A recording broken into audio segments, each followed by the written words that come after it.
Graines de reporters scientifiques.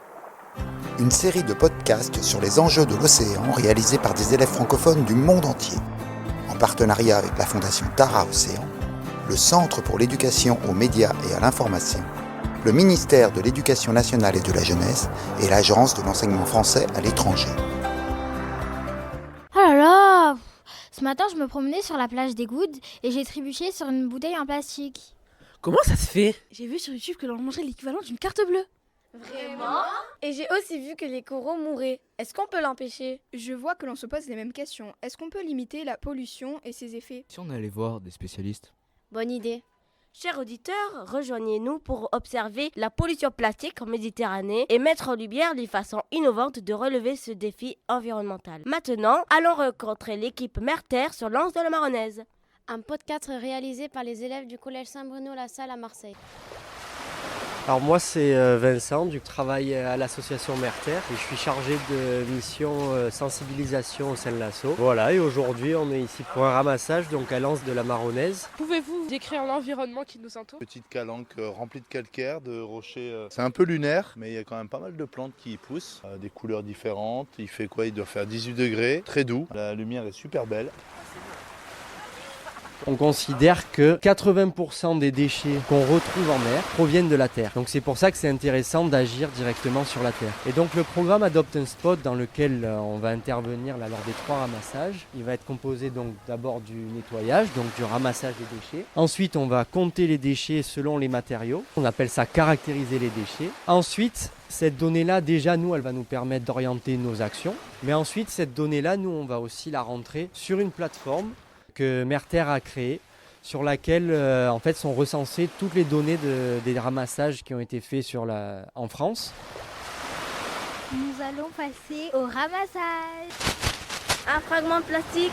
Alors nous allons vous montrer tout ce que nous ramassons. Comme des bouchons, Des paquets de bonbons, des bâtons à glace, du polystyrène encore, et encore un bâton de sucette. une nouvelle trouvaille, un papier alimentaire. Là par terre on voit beaucoup de sachets. J'ai trouvé un briquet. Ah, c'est les mêmes briquets que nous.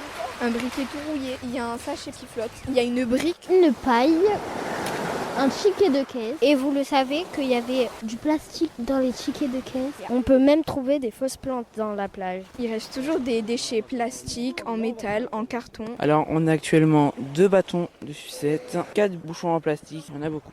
Cette plage est polluée. Je pense que les emballages plastiques sont les plus nombreux avec les pailles, car on en compte 8 emballages et 10 pailles je crois.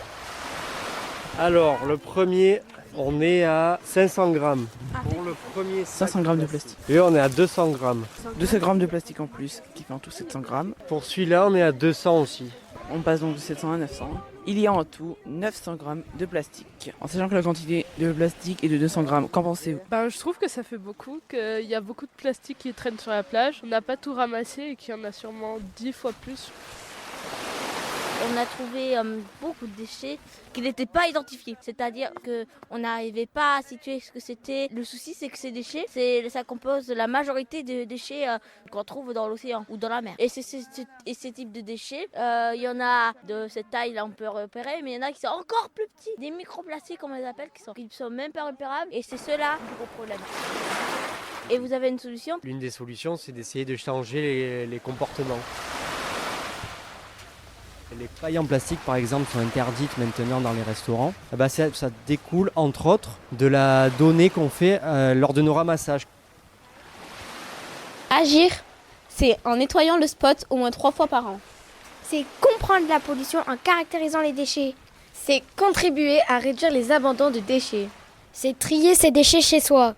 Et c'est prévenir les pollutions futures en mettant en place de grandes campagnes de ramassage.